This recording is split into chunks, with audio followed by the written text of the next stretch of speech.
Selamat siang sahabat sekalian, sekedar berbagi tips agar kita terhindar dari perbuatan seseorang yang berniat jahat kepada kita. Kali ini kita akan berbagi tips bagaimana kita terhindar dari perbuatan jahat yang namanya gendam. Ya, terlebih di hari-hari menjelang Lebaran seperti ini, kadang banyak kejadian-kejadian di jalan, di pasar yang tidak kita inginkan. Karena setiap orang membutuhkan materi, membutuhkan biaya untuk sekedar menyemarakan Lebaran. Kalau cara yang digunakan itu baik, meraih atau mencari rizki dengan cara yang halal, tidak masalah. Cuman kadang ada beberapa oknum yang memanfaatkan kesempatan untuk mencari materi, mendapatkan uang dengan cara instan, dengan cara yang tidak benar. Salah satunya adalah gendam. Gendam berbeda dengan hipnosis atau hipnotis, karena kalau hipnosis itu ilmiah, benar-benar memanfaatkan alam bawah sadar kita rata-rata untuk hal-hal yang positif. Namun ada juga bagi orang yang memang menguasai teknik-teknik tertentu untuk memanfaatkan kelengahan otak, walaupun itu yang digunakan adalah metode hipnosis, namun digunakan untuk hal-hal atau perbuatan-perbuatan jahat. Berbeda dengan gendam. Jadi kalau gendam itu menurut versinya yang asli, gendam itu adalah sebuah perilaku kejahatan, atau sebenarnya bukan kejahatan. Gendam pun kalau dimanfaatkan untuk hal-hal positif sebenarnya bisa, cuman dalam hal ini adalah identik dengan laku kejahatan. Namun berbeda dengan hipnosis. Kalau gendam menurut versi aslinya ini murni menggunakan mantra, murni menggunakan energi-energi atau kodam untuk mempengaruhi pikiran orang. Walaupun dalam perkembangannya sekarang ada teknik kodam yang tanpa lelaku, tanpa mantra, ya, tanpa hal-hal mistik, hampir sama teorinya dengan hipnosis.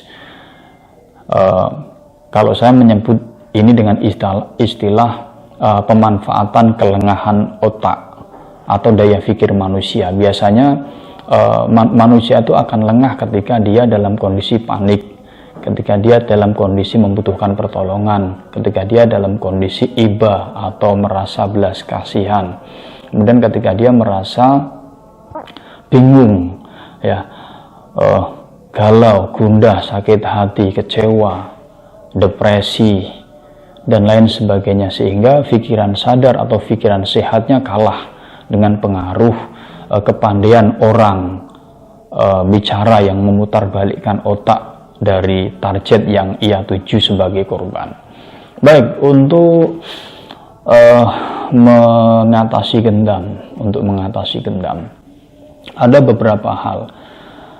Yang pertama, ini kejawen ya. Yang pertama akan saya bagi adalah cara kejawen. Jadi ini menurut kepercayaan orang Jawa zaman dulu. Jadi yang pertama, langsung saja ketika Anda ingin keluar dari rumah atau tepat di pintu, coba Anda bernafas dengan menutup salah satu hidung. Ya, bernafas, tarik, kemudian hembuskan. Masih dengan menggunakan hidung yang sama. Ini saya misalnya menutup hidung sebelah kanan terlebih dahulu. Kemudian menghirup nafas dengan hidung sebelah kiri. Hembuskan, ya. Kemudian gantian, saya menutup hidung kiri dan bernafas dengan menggunakan hidung kanan. Saya tarik dulu, kemudian hembuskan. Nah, setiap orang, ya kan, dan setiap saat bisa berubah-ubah. Ada kalanya lebih lancar nafasnya dari hidung kanan, ada kalanya dari hidung kiri. Kalau saya saat ini lebih lancar dengan menggunakan hidung kiri. Nah, ketika Anda menutup salah satu hidung kemudian menarik nafas, coba Anda perhatikan nafas Anda salah satu hidung dari kanan dan kiri itu lebih lancar mana nafasnya, lebih lancar dan lebih hangat mana. Ya, kalau saya saat ini lebih lancar dan lebih hangat hidung kiri, maka ketika saya ingin keluar rumah, saya harus menggunakan atau menapakkan kaki dari kaki kiri terlebih dahulu, ya. Maka saya harus menampakkan kaki ketika hendak keluar rumah dari kaki kiri terlebih dahulu. Ketika yang lebih lancar, longgar dan lebih hangat adalah hidung kanan, maka Anda harus menampakkan kaki kanan terlebih dahulu, melangkahkan kaki kanan terlebih dahulu ketika keluar dari pintu, ketika hendak bepergian. Menurut kepercayaan Jawa atau kejawen, hal ini dapat menetralisir energi-energi negatif yang menyelimuti Anda, yang mengikuti Anda, termasuk sesuatu yang negatif yang nanti akan terjadi di jalan selama Anda bepergian, baik sesuatu itu dari incaran orang jahat terhadap Anda, ataupun dari hal-hal yang sifatnya energi atau makhluk gaib yang hendak mengganggu Anda di perjalanan atau ketika Anda keluar dari rumah. Itu yang pertama. Kemudian yang kedua, kalau yang ini adalah kepercayaan dari budaya atau orang Kalimantan, ya. Walaupun ini agak lucu, tapi ini kepercayaan. Anda boleh percaya atau tidak, tapi ini benar nyata nyata dirasakan oleh beberapa orang, yaitu dengan membalik celana dalam. Dengan membalik celana dalam. Jadi celana dalam yang harusnya bagian dalam itu dibalik menjadi di bagian luar. Nah, ini adalah kepercayaan orang-orang atau suku Kalimantan, ya, suku Dayak dan lain sebagainya di daerah Kalimantan. Jadi hal ini sebagai sebuah upaya perlindungan untuk kita terhindar dari hal-hal yang tidak diinginkan selama kita keluar dari rumah atau selama kita bepergian ke suatu tempat. Sebenarnya bukan cuma menghindarkan kita dari hal-hal negatif atau perbuatan-perbuatan orang yang negatif terhadap kita, melainkan juga dapat menjadi tolak balak, ya, atau perisai dari energi-energi santet. Nah, sebenarnya dulunya tradisi membalik celana dalam ini adalah untuk menangkis santet atau guna-guna yang ditujukan kepada alat vital, khususnya laki-laki, ya. Dulu sebenarnya ini juga bisa dilakukan untuk laki-laki maupun perempuan. Jadi kalau di daerah Kalimantan itu kan ada santet menghilangkan kemaluan atau alat kelamin seseorang. Jadi burungnya jadi hilang, jadi kecil dan lain sebagainya. Nah, salah satu cara untuk agar kita terhindar atau menepis dari santet itu adalah dengan membalik celana dalam. Nah, ini bisa dikatakan mitos, bisa dikatakan real. Silahkan Anda percaya, silahkan tidak juga tidak masalah. Itu yang kedua. Kemudian yang ketiga, dengan membawa merang ketan hitam. Ini juga kepercayaan adat Jawa. Kalau padi itu kan dami, ya. Nah, ini merang ketan hitam itu bisa Anda bawa, bisa Anda bengket, ya, pakai tali, kemudian diletakkan di saku, diselipkan di celana, di balik baju, atau diletakkan di tas. Itu bisa menghindarkan kita dari perbuatan gendam, ya. Kalau ini khusus gendam, atau mungkin aksi-aksi pencurian dan aksi-aksi pencopetan ketika kita berada di jalan. Itu yang ketiga. Kemudian yang keempat, dengan cara mengenakan gelang atau cincin yang terbuat dari kayu tua atau kayu bertuah, seperti kayu stigi, kayu dewandaru, kayu kokang, ya, kemudian galih asem, atau mungkin kayu-kayu yang sudah menjadi fosil yang umurnya ratusan atau bahkan ribuan tahun.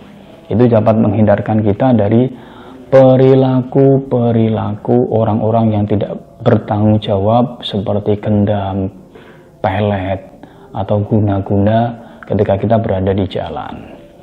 Kemudian itu adalah jikalau piranti atau ilmu yang dipakai orang untuk menggendam itu adalah ilmu yang sifatnya mistis atau mistik.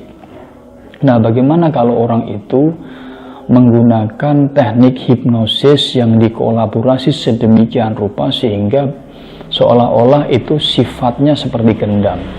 Nah, ketika Anda bertemu dengan orang yang tidak dikenal atau orang yang pura-pura kenal, ya biasanya kan orang itu kan orang yang melakukan aksi gendam itu biasanya yang pertama dia akan berpura-pura menjadi orang yang Anda kenal, yang sudah lama tidak bertemu, tapi sebelumnya akrab. Wah, gimana kabarnya? Pura-pura akrab.